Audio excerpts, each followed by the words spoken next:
তিনি আর বাংলাদেশে ফিরবেন না।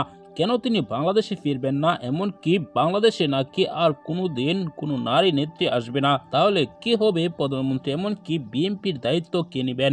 এই বিষয়ে গুরুত্বপূর্ণ তথ্য রয়েছে ভিডিওতে, না টেনে একদম শেষ পর্যন্ত দেখবেন।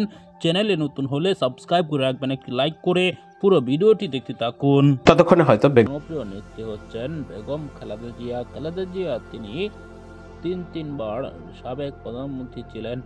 তিনি নির্বাচিত হয়েছিলেন, তিনি জেল খেটেছেন, এমনকি তিনি একাধিকবার আওয়ামী লীগের শাসন আমলে তিনি নির্যাতিত হয়েছেন। দর্শক, তার জনপ্রিয়তা এখন সবার শীর্ষে। তিনি এখন শোনা যাচ্ছে রাজনীতি করবেন না, তার বয়স হয়েছে, তিনি বিএনপির দায়িত্ব দিতে পারেন জনাব তারেক রহমানকে। তারেক রহমানের নেতৃত্বে বিএনপি এগিয়ে যাবে, এরকমই আশাবাদী বিএনপির।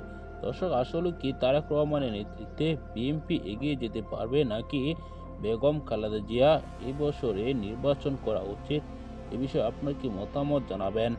অবশেষে জানা যাচ্ছে নারী নেতৃত্ব আর আসবে না বাংলাদেশে, কেননা শেখ হাসিনা পালিয়েছেন, বেগম খালেদা জিয়াও তিনি রাজনীতি করবেন না।